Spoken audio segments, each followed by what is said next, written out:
You will hear a conversation between two students about buying a used car. First, you have some time to look at questions 1 to 6.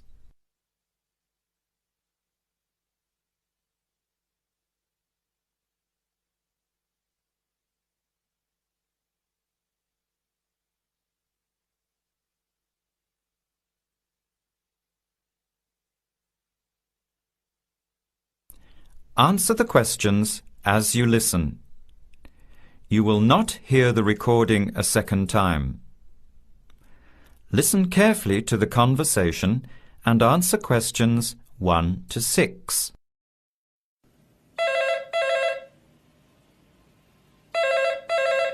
Hello. Hello. Can I speak to Eleanor, please? This is Eleanor speaking. Hi. My name is Jan. I'm calling about the car that was advertised on the notice board in the Student Union building.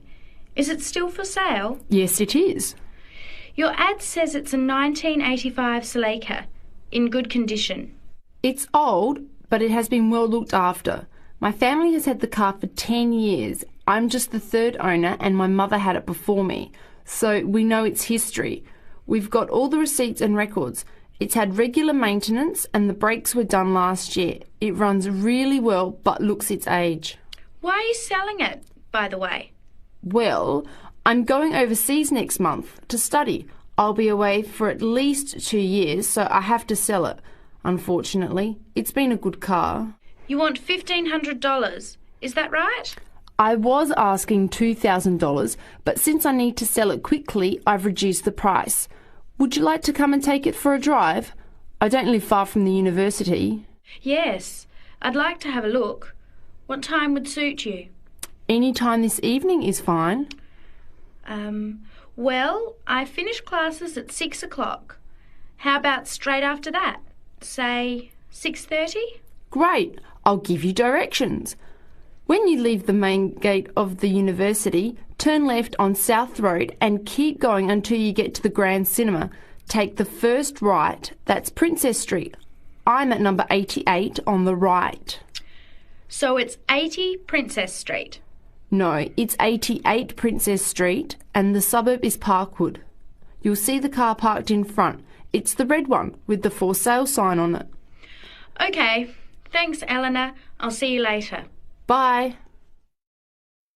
Before you hear the rest of the conversation, you have some time to look at questions 7 to 10.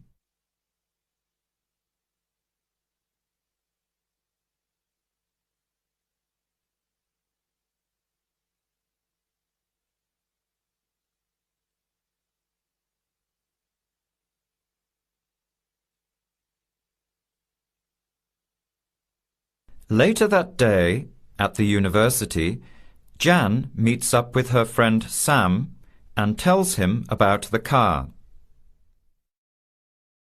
Hi, Sam. Hey, Jan. What's happening? I'm glad I ran into you. I've decided I have to get a car. You're going to buy a car? Do you really need one? I'd probably still be driving, except that my car broke down last year. Instead of getting another one, I just moved closer to the university and went back to riding a bike. Better for the environment, better for my health, and I save a lot of money. Did it really cost that much? Well, when you think of registration, insurance, rising petrol costs, parking plus maintenance and repairs, it adds up. I know it's going to be expensive, but I really need my own transportation. It takes half an hour by bus each way to university as it is. But now I'm working at night in the city. There's no way I want to hang around waiting for a bus late at night, then walk 3 blocks home alone. Hey, I think you've got a point there. So what kind of car are you looking at? It's an 85 Celica, same kind as I used to have. The owner's asking $1,500. That's pretty old. How many kilometres has it done? You know, I forgot to ask. I'll have to check tonight when I go to see it. Would you be able to come with me to have a look? At about 6:30? Sure, I'll come, but I don't know a lot about cars. I do know one thing, though. I wouldn't buy an old car without having a mechanic look at it first. That's a good idea. But won't it cost a lot? Not really. You can get a check done through the Automobile Association for $80, and it comes with a report on the condition of the car. It can save you a lot of money in the long run. I'll keep that in mind. So we have to get to Parkwood at 6:30. Do you want to take the bus? It goes straight down South Road every 15 minutes. Or maybe we could walk. I don't think it's that far. Actually, I could borrow my roommate's motorbike for an hour or so. He's working all evening in the library. Do you think he'd mind? No way. He owes me a favour or two. Okay, great. See you at 6, outside the student centre. That is the end of part 1. You now have half a minute to check your answers.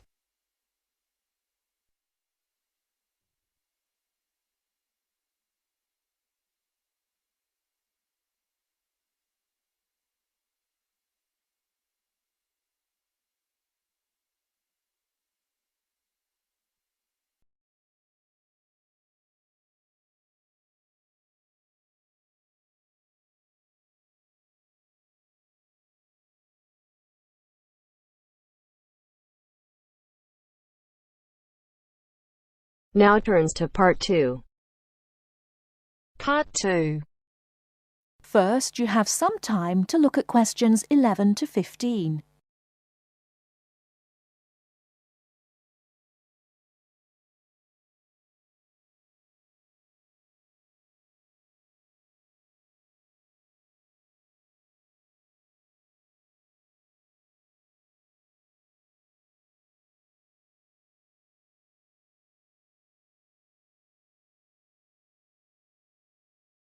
Now, listen carefully and answer questions 11 to 15. Starting at the beginning, you can see the on-off switch just beneath the two lights. Having turned the machine on, these lights now become very important. When the light on the left has gone out, you can begin making coffee, as it means the water is now hot enough. Next to that is the water level light. If this is illuminated, it means the machine does not have enough water. It is essential that you turn the machine off and add more water the moment this light comes on, otherwise you could damage the heating element.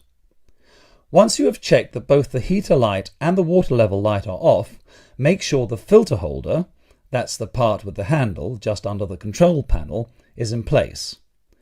Once you have your cups ready, it is time to press the coffee delivery switch. That's the button just above the filter holder beside the boiler meter. Remember to take a quick look at the meter as it tells you the exact temperature of the water. On both the left and right hand side of the machine, on the same level as the filter holder, you can see the steam pipes used for heating milk. These steam taps need to be cleaned regularly to avoid blocking. And finally, if you do spill any coffee, don't worry. Just make sure that the drainage pipe at the bottom of the machine is leading into a sink or a suitable waste container. As with the steam taps, the drainage pipe needs regular cleaning.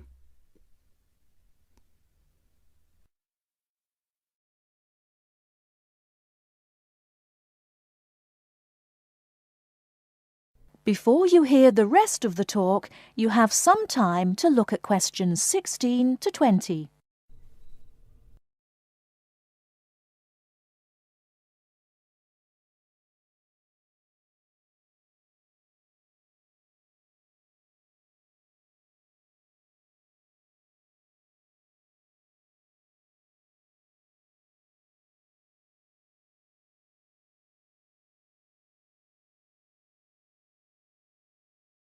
Now listen and answer questions 16 to 20.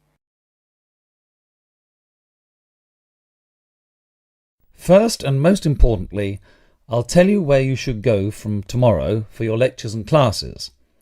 The Health Sciences building is on the west side of the campus, opposite the library, beside the History Department. As you are probably aware, there are 6 modules to the course, which will take a year to complete. That's 2 modules each term. In the first module of this term, you will be looking at current laws with regard to health and safety in the workplace. Don't forget that as you progress through the course, you should be building your thesis. This will need to be completed by the end of the year. Coursework will also be credited to your final grade, but the most important part of the course is the thesis. Now, the final thing I want to tell you, and again you should know this, is that there will be a number of guest speakers throughout your course. They will come from a number of different medical backgrounds, but they will all be giving you their views on the relevance of health sciences in their occupations.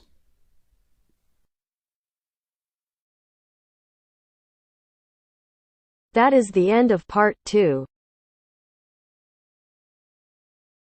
You now have half a minute to check your answers.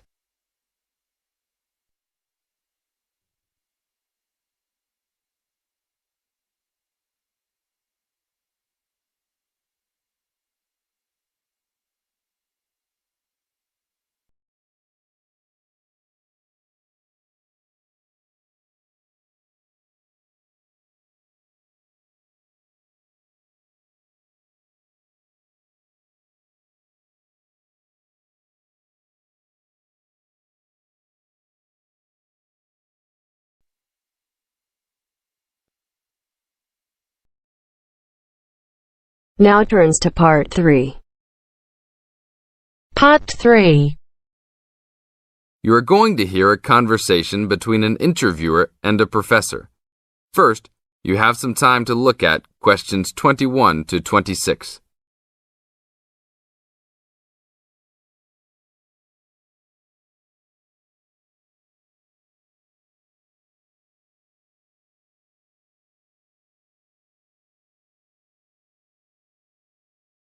Now listen to the tape and answer questions 21 to 26. Today I'm here with Professor Nittick, who is our new university president. He has been a professor for 20 years and teaches many of the best classes on campus. I know many of you have had him as a teacher and know of his brilliance. Good morning, Professor Nittick. Thank you for stopping by the student station. Thank you for having me here. It is always great to get to meet many of the students who are involved with our school. I haven't been here since 2 years ago. Yes, I remember at that time you were still teaching every semester. 2 years later, you're only teaching every once in a while. But it seems like you are still always busy. The administration world is just as busy as the teaching world for you. How do you stay in touch with the university, even with the change in your everyday duties? I try to stay in touch with what is popular with the university students. I usually spend time with as many students as I can. They usually give me insight into what the new concerns and beliefs are for the new generation. On top of that, I try to be as youthful as I can. I consider myself to be youthful, at least for my age. So I always have a good time and try to stay young. I try my best to not just be a teacher, but also participate in university life. Interesting. So are you still doing lots of academic work, or are you mostly concentrating on administrative affairs? Well, I mostly do administrative affairs now, but that doesn't mean that I still don't have a very deep interest in academic matters. I often visit other campuses around the world and meet other professors in my field. I learn the most by travelling and seeing the different places of the world and the different fields of thought. I even did a television programme last month in Manchester. Will you be on television any time soon then? Well, you can call the television station and see if I will be on television any time soon. Maybe I will be on the news report. I don't think it is really that significant, though. Oh, really? That sounds great. I will remember to look out for you. Let's move on. With all your busy travelling recently, how do you find time for your personal life? I try to keep my university life separate from my personal life. Sometimes it's hard to find time to just take my wife and 3 kids out for a family dinner, but usually we all manage to get together every few days. I'm taking a few weeks off next month to take my family down to South America, to Brazil for a few days. I can't wait to just sit on the beach. Wow, that sounds like a wonderful trip. Professor Nittick, could you tell the audience a little about what goes on in an average day of a university administrator? An average day? Oh, I don't think there is such thing as an average day for me. The last few weeks I've been travelling all the time. I can be in Los Angeles in the morning and in New York by the afternoon and back to Los Angeles by the evening. Sometimes I will spend the whole week at a new university, showing the new administrators the ins and outs of running a university. Sometimes I can spend the whole day in the office on the phone, so there really is no average day for me. I guess that is because I do so many different tasks. Sorry to let all the viewers down, but that is the plain truth. Now look at questions 27 to 30.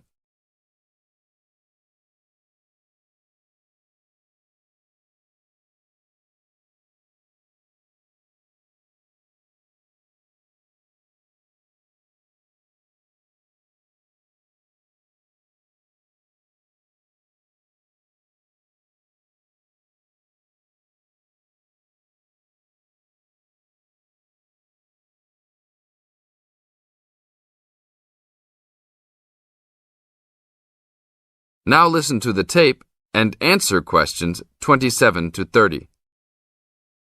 Well, I guess I can sum it up for them. You are a busy man. That is probably a good description. So, are there any immediate plans for the coming few weeks? Well, I'm in Los Angeles for the next 2 days, and then I fly to Colorado to meet a new prospective professor for our university. I will be in Colorado for about a week. Then I go to Japan for the next 10 days to meet with our university branch in Japan about record sales there. After that, I return to Los Angeles for a week, just in time for the graduation of the class of 2001.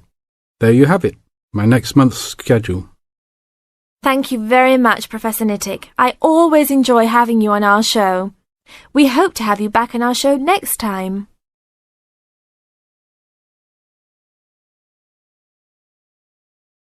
That is the end of part 3. You now have half a minute to check your answers.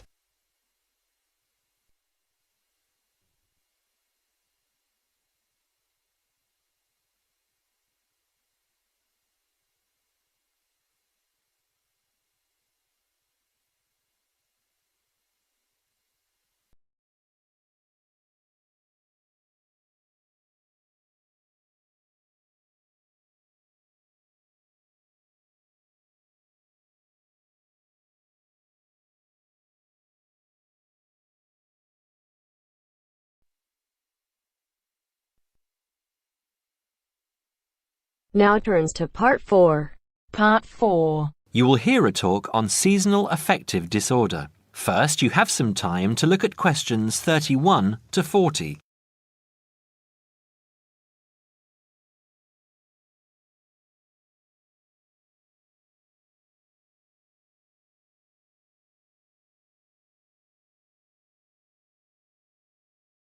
Now listen carefully and answer questions 31 to 40.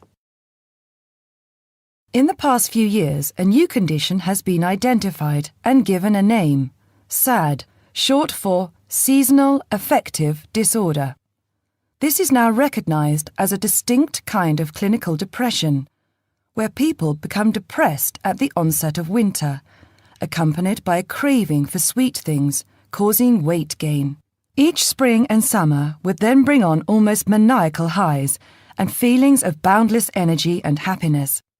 Experiments to combat this depression showed that increased exposure to bright light in humans could suppress their production of a darkness-related hormone called melatonin.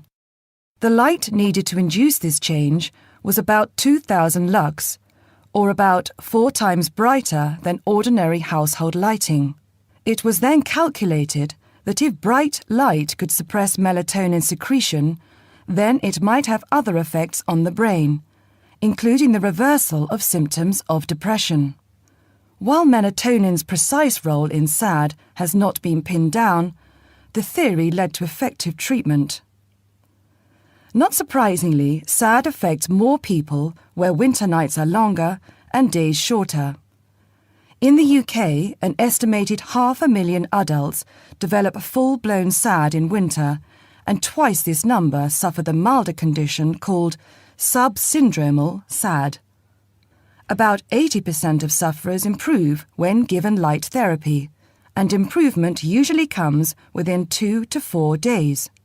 Scientists are still unsure why winter depression happens, but more than a decade of research has turned up some surprising findings. Nearly 80% of SAD victims are women. Researchers are uncertain why this is so. SAD can affect people at any age, but typically it begins around the age of 20 and becomes less common between 40 and 50.